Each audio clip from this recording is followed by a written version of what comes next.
지켜주는 주님을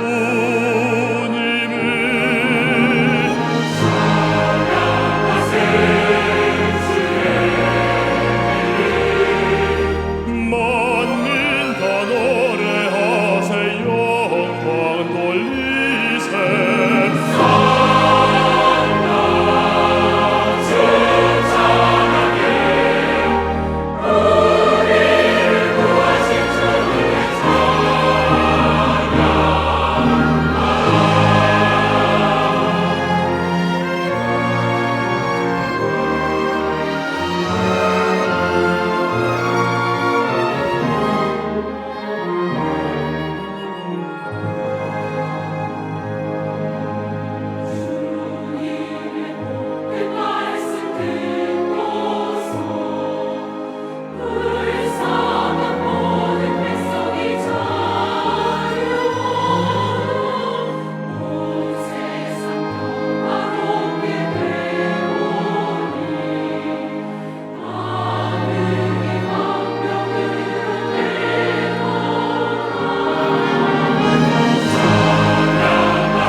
예루살렘 자녀들 해방의 종이 울린다 기뻐하라 무한한 사랑 베푼 주 예수 믿음과 참 소망을 주시네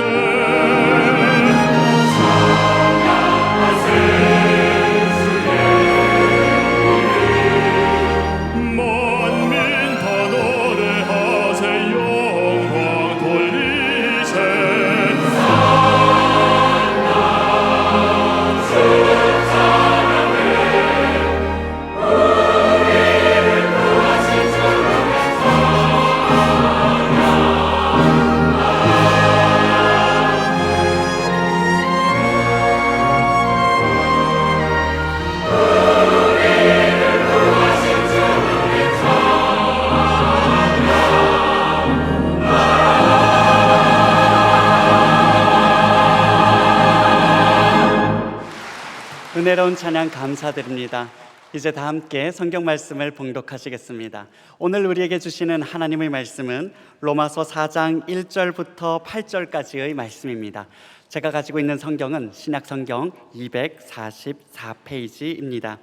로마서 4장 1절부터 3절까지의 말씀은 저와 교독하시고 마지막 7절, 8절 말씀은 다 함께 읽겠습니다. 먼저 로마서 4장 1절 말씀부터 제가 먼저 읽겠습니다. 하나님의 말씀입니다. 그런즉 육신으로 우리 조상인 아브라함이 무엇을 얻었다 하리요? 만일 아브라함이 행위로서 의롭다 하심을 받았으면 자랑할 것이 있으려니와 하나님 앞에서는 없느니라. 성경이 무엇을 말하느냐? 아브라함이 하나님을 믿음에 그것이 그에게 의로 여겨진 바 되었느니라. 이어서 7절, 8절 다 함께 있습니다. 불법이 사함을 받고 죄가 가리어짐을 받는 사람들은 복이 있고 주께서 그 죄를 인정하시 아니하실 사람은 복이 있도다 함과 같으니라. 아멘. 거룩한 기대감을 갖고 나온 모든 분들, 메마른 인생길이라 하더라도 영혼의 봄동산을 경험할 수 있기를 바랍니다. 저는 오늘 말씀의 제목을 성경은 무엇을 말하는가 계속 이어져 로마서 강의인데 불법을 가리우심을 받은 자가 복되도다 하는 그런 부제가 될 수가 있겠고, 또 오늘은 세례식 학습 세례 한 307명이 받으시는데 오늘 좀 더 이렇게 시간을 집중적으로 이렇게 말씀을 드리겠습니다. 오늘 본문의 1절부터 8절까지는 한 구절 한 구절이 다 그대로 설교입니다. 그 가운데서도 아주 요절처럼 한 구절을 붙잡는데 그 구절이 3절입니다. 3절을 우리가 다 같이 크게 시작. 성경이 무엇을 말하느냐? 아브라함이 하나님을 믿음에 그것이 그에게 의로 여겨진 바 되었느니라. 아멘. 우리가 말씀을 해석할 때 동일시의 어떤 해석이 있는데 그것이 뭐냐? 성경에 나온 인물을 내가 거기에 이제 같은 어떤 동일시하는 마음을 가지고, 그래서 성경이 무엇을 말하느냐 그랬을 때 여러분 이름을 넣어가지고, 저 같은 경우는 오성현이 하나님을 믿음에 그것이 그에게 의로 여겨진 바 되었느니라. 땡땡땡을 잘해야 돼요. 여기다 이름을 넣어가지고 그렇게 하고 한번 보십시다. 지금 칭의를 얘기하고 의롭다움을 받는 것에 대한 얘기를 했는데 가장 중요한 예가 하나 있다. 그 예가 누구냐? 믿음의 조상 아브라함이다.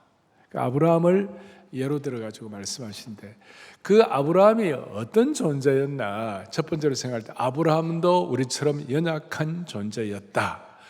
그럼에도 불구하고 그가 믿음의 조상이 될 수 있었던 것이 무엇일까? 그것은 바로 하나님께서 그의 믿음을 의로 여기셨기 때문이다. 여러분 아브라함을 잘 아실 거예요. 아브라함은 전 세계 지금 우리 기독교 26억, 일반적인 이렇게 통계예요. 이슬람의 20억, 유대교의 1,500만. 그러니까 가장 큰 영향을 끼친 산, 다른 누구보다도 군계 일학처럼 우뚝 서 있는 것입니다. 아마 아브라함처럼 전 세계에 큰 영향을 끼친 인물이 또 있겠나? 여러분 오늘 암예배 마치고 나니까 목사님, 아브라함이 징기스칸보다도, 아브라함이 알렉산더보다도 훨씬 훌륭하네. 그래서 내가 이제 알았나? 훨씬 놀라운 영향을 끼쳤는데, 그런 그가 아브라함 될 수 있는 이유가 무엇일까? 아브라함의 연약함과 아브라함의 부족함 이런 게 다 있어도 어떻게 됐나? 2절에 보니까 뭐라고 하냐? 2절에 시작.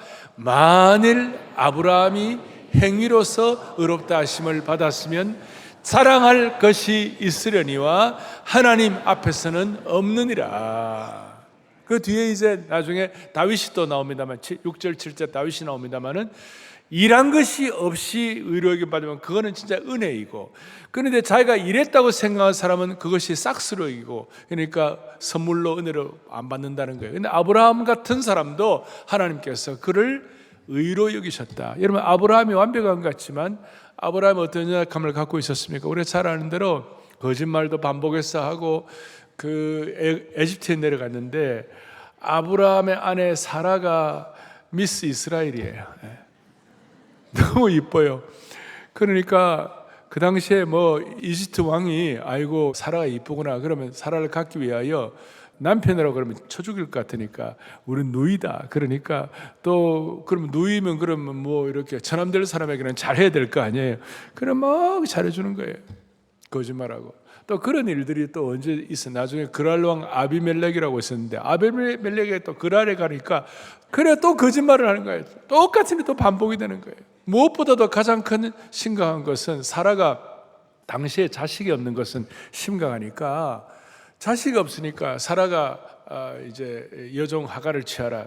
하나님은 약속의 자식을 주신다고 그랬는데 그걸 못 믿고 그냥 그대로 이제 그 말 듣고 했다가 이스마엘이 태어나고, 지금도 시끄러워요. 우리와 똑같이 연약하고 똑같이 부족한 점이 있고 똑같이 약점이 있고 어떻게 보면 경건하지 않은 그런 약점이 있었어요. 그래서 이런 내용을 앞에 놓고 폭탄처럼 말씀하시는데 아주 강력하게 3절에 뭐라고 말하냐? 3절이 성경이 무엇을 말씀하느냐? 그리고 3절 뒤에 이렇게 말씀하는 것이에요. 아브라함이 하나님을 믿음에 그것이 그에게 의로 여겨진 바 되었느니라. 그의 행실과 그의 연약함과 그의 약점이 있음에도 불구하고 아브라함은 하나님을 믿었다. 그것이 그에게 의로 여겨진 바 되었느니라. 여러분이나 저의 삶을 다 돌이켜보면 우리도 약점 많이 있어요. 그런데 오늘 믿음이란 게 뭔가요?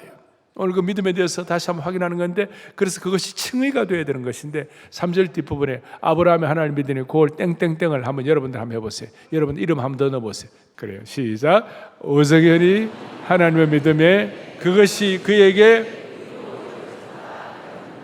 아멘. 그러니까 아브라함의 부족함이 있어도, 그가 온전하지 못해도 하나님을 믿음에 하나님은 그것을 의로 여기셨다. 그 여기 여기셨다는 말이 뒤에 굉장히 중요한데, 이 여기셨다는 말이 로마서 4장에는 11번 이상 나옵니다. 계속 나옵니다. 4장 3절, 4절, 5절, 6절, 그 다음에 8절, 9절, 10절, 11절 계속해서 헬라어로 이게 로기소마이라고 그러는데, 이게 여겨졌다는 말이 뭐냐면 it was credited. 크레딧을 받았다, 간주하다, 크레딧을 받았다, 신용을 받게 하다. 그러니까 하나님께서 우리에게 이 하나님의 의를 계좌 이체시켜 주셨다.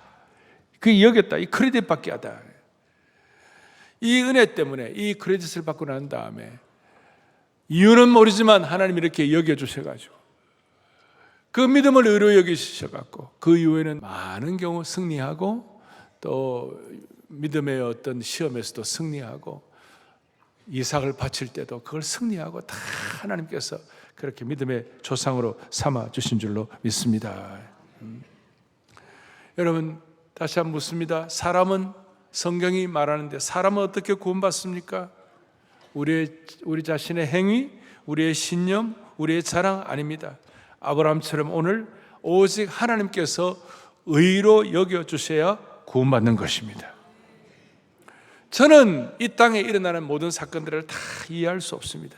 그러나 한 가지는 하나님의 하나님 되심을 신뢰하는 것입니다.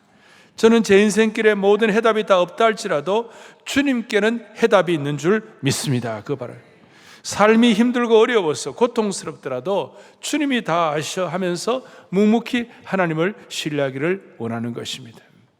우리는 우리 인생의 마지막 끝을 우리는 다 몰라요.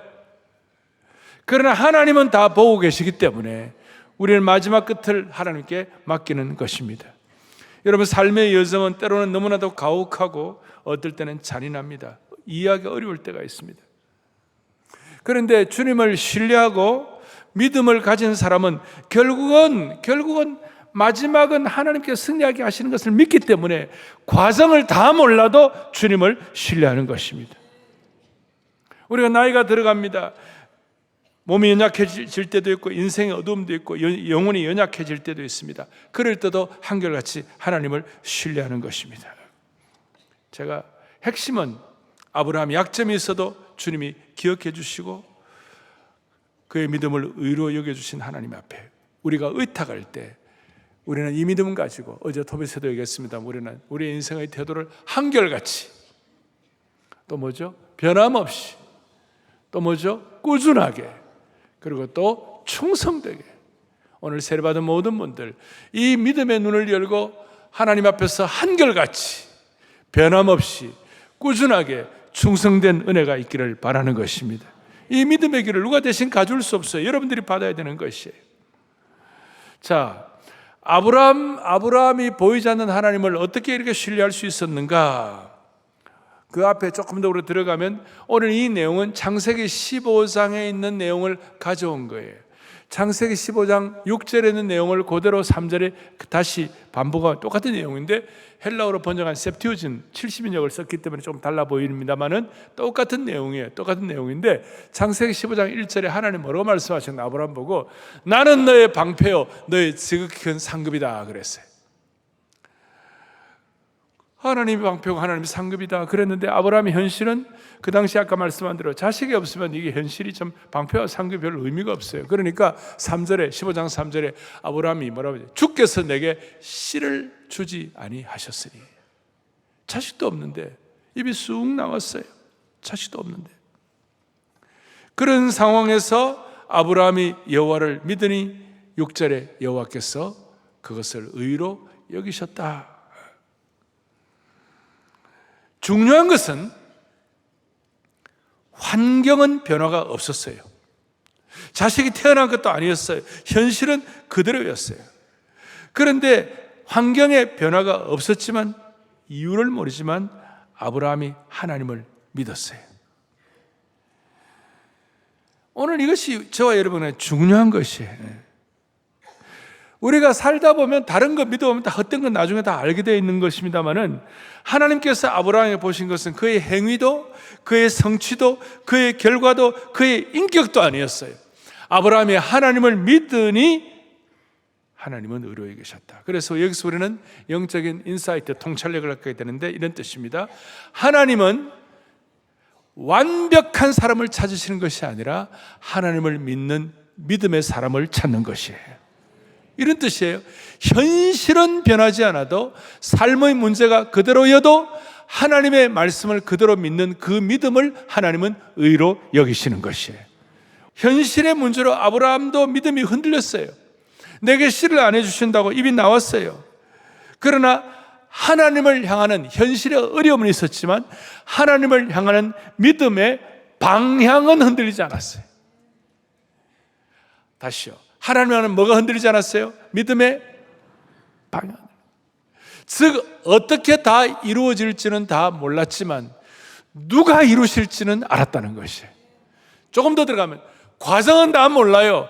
그러나 하나님이 반드시 이루실 것을 믿는 것이에요. 저는 어릴 때부터 이것이 제게 좀 체화돼서 그런지 모르지만 남들은 다 안 된다 그러지만 마지막 결론은 제가 알고 있는 거예요. 건축할 때도 막 수많은 어려움이 있어요. 그러나 하나님께서 마지막은 하나님이 하실 것이다. 과정은 다 몰라요. 수많은 어려움이 있어요. 여러분과 제 삶에 조금 전에 말씀하셨어요. 인생은 어떻게 보면 인생의 사건은 벽도 많고 인생의 벽도 많고 삶에 잔인한 것도 있고 가혹한 것도 있고 다 있어요. 과정들은 다 몰라요. 그러나 결과를 우리가 아는 것이에요. 결과를 알고 있기 때문에 조금 전에 말씀한 대로 여기 나온 것처럼 과정은 다 몰랐지만 누가 이루실지 하나님이 이루실 것을 믿는 것이에요.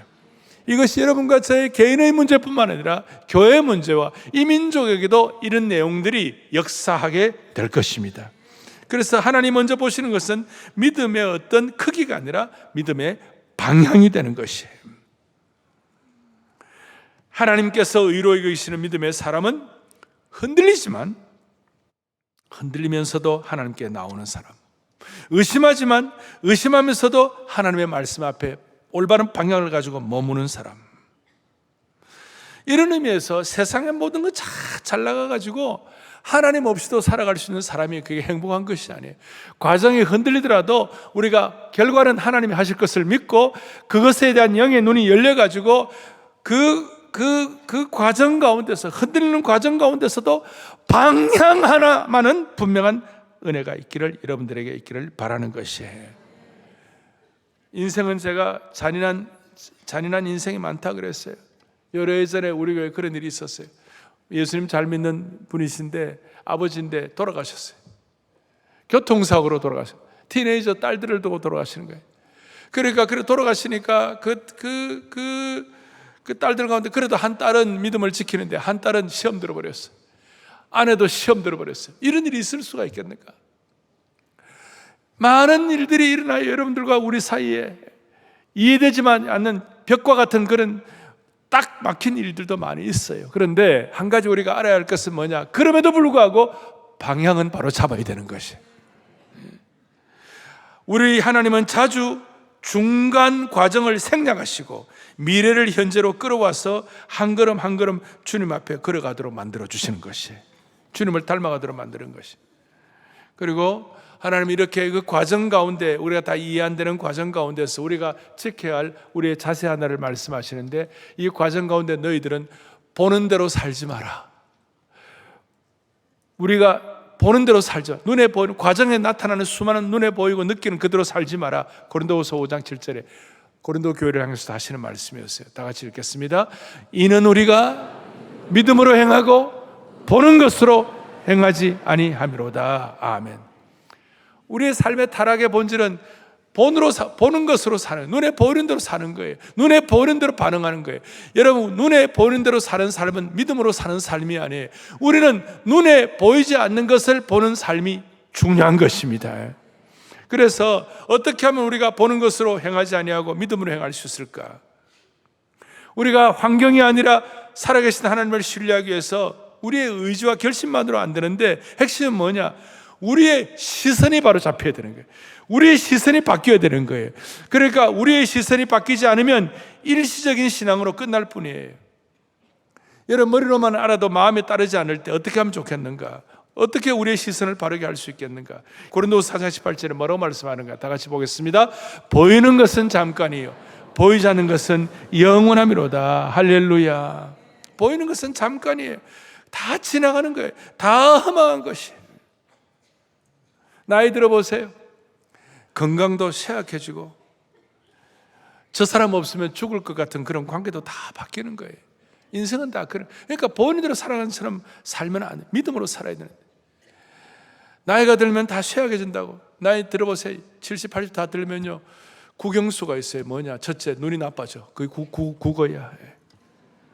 그 다음에 뭐냐? 이빨이 다 치통이로 다 나빠져. 그게 뭐냐? 영어야, 영어. 나머지 수학은 뭔지 말 안 해요. 다 인생 나이가 들면요, 뭐 이도 약해지고, 눈도 약해지고, 귀도 약해지고, 다 연약해지는 거예요. 그런 인생. 아름다움도 나이가 들면 사라지고, 건강도 쇠약해진다고 그랬어요. 그런데 우리는 이런 인생의 과정들, 보이는 것대로 살지 아니하고 보이지 않는 것에서 눈을, 그래서 늘 말씀대로 이 땅에 사라질 일시적인 것에 인생을 낭비하지 아니하고 영원한 것을 위해서 볼 수 있는 그런 축복을 주시기를 바라는 것이에요. 자, 지금 저는 아브라함도 연약한 사람이었다. 그런데 아브라함은 결국 보이지 않는 것을 보는 눈이 열려 있다. 그래서 믿음은 방향이다. 믿음은 눈을 새롭게 하시는 것이다. 그러면 보이지 않는 것 가운데 최고로 중요한 것이 뭘까? 보이지 않는 것 같은 가장 소중한 것이 무엇일까? 소위 복음의 핵심인데, 6절에 뭐라고 되어 있어요? 일한 것이 없이 하나님께 의로 여기심을 받는 사람의 복에 대해 누가 말합니까? 다윗이 말해요. 다윗이 뭐라고 했느냐? 7절 8절에 뭐라고 얘기하는가? 불법이 사하심을 받고 죄가 가리워짐을 받는 사람은 복이 있고, 8절, 주께서 그 죄를 인정하지 아니하실 사람은 복이 있도다 함과 같으니라. 여기 지금 6절에 보니까 다윗을 소환했어요. 아까 아브라함을 소환했어요. 일한 것이 없이, 여러분, 일한 것이 일해 가지고 돈 받는 것은 그건 보수로 받는 거예요. 그래, 일해 가지고 뭘 얻으면 그걸 삭스로 여겨요. 그 삭스를 여기는 사람은 그걸 뭡니까? 그걸 뭐 기뻐하잖아요. 뭐 당연히 삭 받는 건데.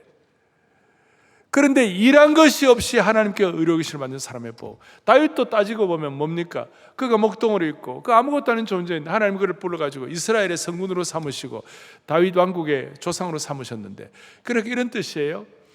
바울이 오늘 증명하고자 한 것은 이스라엘 사람들이 최고로 여기는 사람이 두 사람이에요. 한 사람은 아브라함이고 한 사람은 다윗이에요. 그래서 마태복음 1장에, 마태복음은 이스라엘 사람들을 위하여 쓴 복음서예요. 마태복음 1장 첫 번째, 아브라함과 다윗의 자손 예수 그리스도의 족보라. 그러니까 아브라함과 다윗을 이렇게 인용을 해가지고. 그런데 키가 뭐냐? 눈에 보이지 않는 것을 보아야 되는데 다윗이 눈에 보이지 않는 것을 보는 최고가 뭐냐? 불법을 가리우심 받는 자가 최고의 복이다. 자, 보십시다. 여기 보니까 이런 뜻이 나옵니다. 그리고 불법을 가리우심 받게 복이고, 5절에 일을 아니할지라도 경건하지 아니한 자를 의롭다 하시는 이를 믿는 자에게는 그의 믿음을 의로 여기시나니. 이해가 되십니까? 일을 아니할지라도 믿음으로 의롭다 하심을 받는 자에게는 이게 삭이 아니라 보수가 아니라 선물이 된다는 것이. 그러니까 삭과 보수는 우리가 받아 마땅하지만 선물은 우리가 받을 자격이 없는데도 받는 거예요. 그러니까 오늘 여러분들이 의롭다함을 받는 것은 뭐예요? 선물이라는 것이. 다시 4절 5절 보세요. 그러니까 일하는 자는 그 삭시 은혜로 여기지 않고 뭐예요? 보수로 여기지. 일을 아니하는 할지라도 경건한 자를 의롭다 하시는 이를 믿는 자는 그 믿음을 의로 여기신다. 이게 너무 감사하다. 이게 삭시 아니라 이거는 은혜이다. 따라서 5절은 복음의 핵심 중에 핵심으로 우리를 인도하게 되는 것입니다. 여러분, 말이 됩니까? 일하기 싫어하는 자는 먹지도 말라고 그랬는데, 그런데 일을 아니할지라도 세상에 공짜가 어디 있습니까? 제가 말하는 요지는 이 세상의 사고방식을 얘기하는 것이 아니에요. 제가 말하는 요지는 뭐냐면 아무것도 안 한다는 뜻이 아니에요. 하나님 앞에 의롭다함을 얻기 위해서는 내 행위로 구원받는 것이 아니라 내 행위를 내려놓는다, 이 뜻이에요. 그러니까 보수가 아니라 삭시 아니라 선물로 받는 것이에요. 그리고 이 내용은 세상적인 가치관을 얘기하는 것이 아니라 이것은 저와 여러분, 세상의 방식에 대한 일이 아니라 저와 여러분들의 영혼이 구원받는 일이에요. 이건 영적인 일이에요. 그러니까 영혼을 구원받는 것, 하나님의 의, 믿음, 영적인 일에 관해서만은 이 일을 여러분과 저의 행위가 거기에 역사하면 안 되는 거예요. 여러분들의 저와 행위가 이 일을 아니해야 하는 거예요. 영혼을 구원하는 일에서는 우리의 일과 행위가 작동이 되면 안 되는 것이에요. 하나님의 칭의만이 작동해야 되는 것이에요. 이거 뭐냐? 믿음과 신뢰는 전적으로 이걸 통해서 하나님을 의뢰하는 것인데, 이것이 바로 뭐냐? 이거 하나님을 의뢰하는 것인데, 이것은 마치 침대에 누울 때 내 모든 몸무게를 침대에 온전히 맡기는 것과 똑같다. 이런 밤에 침대에 주무실 때 내 몸을 침대에 안 맡기려고 막 몸을 띄우는 거예요. 어째요? 말해보려고, 가볍게 해보려고 말이에요. 여러분, 그게 됩니까? 그러면 불면증이에요, 불면증. 그 침대에다가 막 맡기는 거예요. 수술할 사람이 수술하기 들어가기 직전에 마취를 해야 되는데 마취 안 하고 안 해보겠다고 난리치면 그건 자기만 괴로운 거예요. 믿음이 똑같아. 수술 때에 내 몸을 맡기는 거, 침대 위에 내 몸을 누이는 거 똑같아. 우리가 할 수 있는 것이 없어요. 믿음으로 맡기는 것이에요. 우리가 할 수 있는 것이 있으면 그는 싹시되고 그건 보수가 되는 것이. 우리가 할 수 있는 것이 없을 때, 전적으로 맡길 때 그것이 믿음이 되고 그것이 의로 여기심을 받는 것입니다. 이거는 세상의 작동 방식이 아니라 하나님의 의의 작동 방식, 영적인 작동 방식이에요. 만약에 세상에는 유죄인 사람을 보고 판사가 무죄로 판정을 해버리면 무슨 일이 벌어지겠습니까? 그 판사가 아마 고소당할지 몰라요. 그런데 하나님의 방식은 다르다는 것이, 경건하지 않는 자를 의롭다 하시는 거, 이거는 참으로 역설적인 말씀이에요. 세상에서는 유죄인 자를 무죄라고 잘못 판결을 하면 판사가 비난받고 잘못하면 감옥 갈 수 있어요. 근데 하나님 왜 이렇게 하시는가? 중요한 이거예요. 우리는 모두가 다 내가 더 의롭고 더 그래야 하나님 앞에 나아갈 수 있다고 생각해요. 그러나 복음은, 구원받는 것은, 시작, 우리는 의로워져야 하나님께 나아갈 수 있다고 생각한다. 그러나 복음은 정반대로 하나님께 나아가면, 할렐루야, 하나님께 나아가면 뭐예요? 어렵게 된다. 이것이 복음의 기적이요, 복음의 은혜가 되는 것입니다. 이게 될 때 우리의 존재의 축과 삶의 엔진이 바뀌는 것이에요. 존재의 축이 바뀐다는 것은 자기 중심적인 축이 하나님 중심 축으로 바뀌게 되는 것이고, 내가 나를 어떻게 보느냐가 아니라 하나님이 나를 어떻게 보시느냐로 바뀌게 되는 것이고, 삶의 엔진을 바뀐다는 것은, 여러분과 제 삶을 움직이는 동력이, 엔진이 뭐냐? 우리는 인정받고 싶고 즐기고 싶고 실패가 두렵고 버림받기 싫다는 이런 내용들이 우리의 삶의 동기가 되지 않겠어요? 그런데 하나님께서 나를 자녀로 삼으시고 나를 버리지 않으시고 나를 의롭게 하셨다는 사실 때문에 세례받는 분들, 두려움 대신에 담대함으로, 불안 대신에 자유함으로, 불평 대신에 지난번에 말씀한 감사로, 자격 없는 나를 어렵게 하시는 그 하나님의 은혜로, 삶의 기쁨으로 이 엔진이 딱 되어가지고 우리의 삶을, 경주를 걸어갈 수가 있는 줄 믿습니다. 이것이 우리의 삶의 라이프 스타일 가스펠이, 삶의 라이프 스타일이 되는 것이. 오늘 오늘 이 은혜가 여러분들 한 분 한 분에게 넘치기를 바랍니다. 정리합시다. 우리 하나님은 경건하지 않는 자를 믿음으로 어떻게 하신다고요? 의롭다 하신다. 우리 하나님은 의로운, 겉으로 볼 때 의로운 사람이든 아니면 사악한 사람이든 상관이 없어요. 우리 하나님은 착한 사람, 의로운 사람을, 착한 사람을 의롭다 하시는데 전문이 아니시고, 우리 하나님은 나쁜 사람, 경건하지 않는 사람을 의롭다 하시는데 전문이세요. 이해가 됩니까? 오늘 이 은혜를 가지고 세례받은 분들에게도 경건하지 않고 부족한 자를 의롭다 하시는 것이 전문이신 그 하나님께 우리 자신을 평생 의탁하고 하나님 나를 어떻게 보시느냐를 가지고 내 라이프 스타일이 될 때 여러분들의 삶은, 과정은 다 몰라도 결론을 하나님께서 늘 책임져 주실 줄로 확신합니다. 그리고 우리의 시선을 어떻게 바라보느냐, 우리의 방향이 중요하다고 해요. 믿음은 방향이 중요하다. 과정을 다 몰라도 방향이 중요한 거예요. 모든 시선을 주님께 드리고 찬양합시다. 모든 주님께 드리고 살아계신 하나님을 느낄 때 내 삶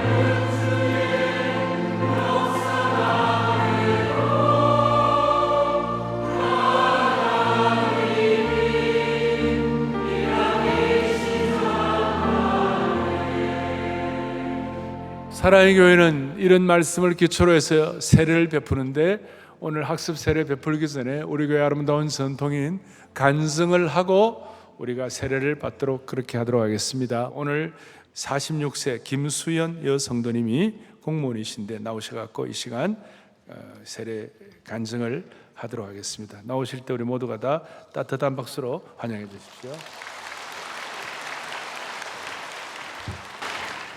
저희 딸 주연이는 7살 때까지 선택적 한묵증을 앓았습니다. 집안에서 의사소통하는 데 문제가 없었기에 건강하게 잘 자라고 있다고 생각했는데 4살 무렵 어린이집 선생님이 조심스럽게 검사를 권유했고 결과는 선택적 한묵증이었습니다.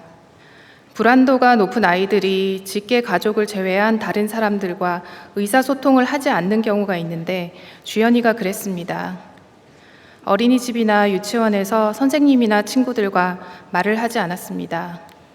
다른 사람 앞에서는 돌처럼 굳어져 버렸습니다. 부모인 저희는 늘 답답했고 마음 한켠이 무거웠습니다. 열심히 살았고 다른 사람에게 폐를 끼친 것도 없는 것 같은데 왜 이런 일이 생기는 것인지 알 수 없었습니다. 할 수 있는 치료는 다 해봤지만 크게 나아지지 않았습니다. 초등학교 입학을 앞둔 7살이 되자 저는 신경쇠약에 시달릴 정도로 걱정이 앞섰습니다. 몇 달 후면 학교에 입학을 하는데 말을 하지 않으니 학습이나 교우 관계가 제대로 될 리 없다는 생각이 들었습니다. 친구들과 어울리지 못해 주연이 혼자 고통스러워하는 꿈을 자주 꾸었고 제 마음이 불편하니 다리를 쭉 뻗고 자는 것이 힘들어 늘 웅크리고 잠이 들었습니다. 끝없는 죄책감과 자책에 시달렸습니다. 지푸라기라도 잠든 심정으로 온갖 신을 찾았습니다.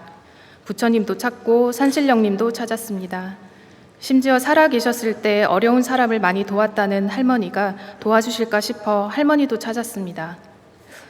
그때 노방전도인지 우연히 읽은 글인지 모르겠지만 예수 믿으면 구하는 것은 다 이루어진대라는 말이 생각이 나서 예수님을 열심히 불렀습니다. 그렇게 가을이 지나고 초등학교 입학을 3개월여 앞둔 12월 9일 유치원 담임선생님 말에 처음으로 대답을 하면서 타인과 소통하기 시작했습니다. 뛸 듯이 기뻤고 심리치료 선생님과 유치원 선생님의 인내와 지도에 감사했습니다. 그렇게 일상의 평화를 찾으며 잠시 찾았던 예수님도 잊혀졌습니다. 주연이는 학교 생활에 잘 적응했지만 불안이 높은 기질은 여전했습니다. 잠들기 전 꼭 1시간 이상 울면서 엄마 나는 내일이 오는 게 너무 무서워 하며 두려워 떨었습니다.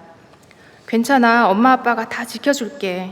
아무리 이야기해도 소용이 없었습니다. 그러던 중 놀랄 일이 생겼습니다.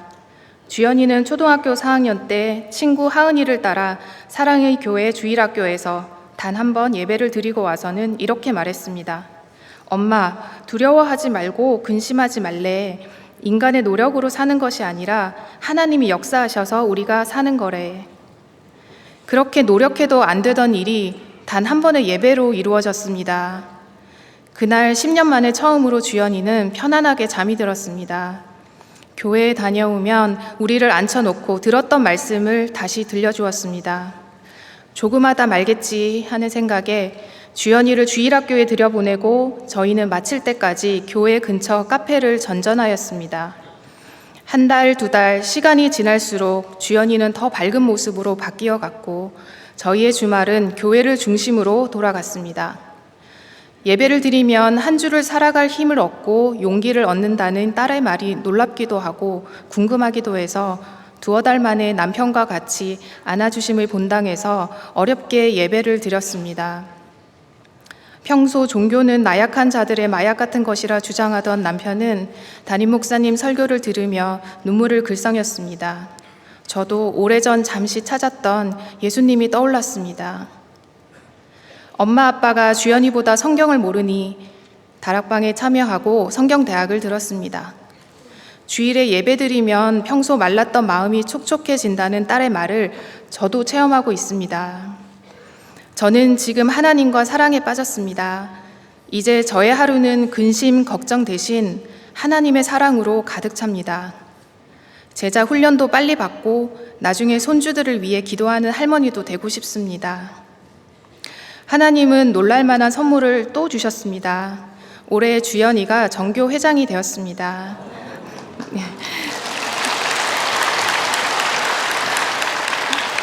이 모든 영광 하나님께 올려드립니다.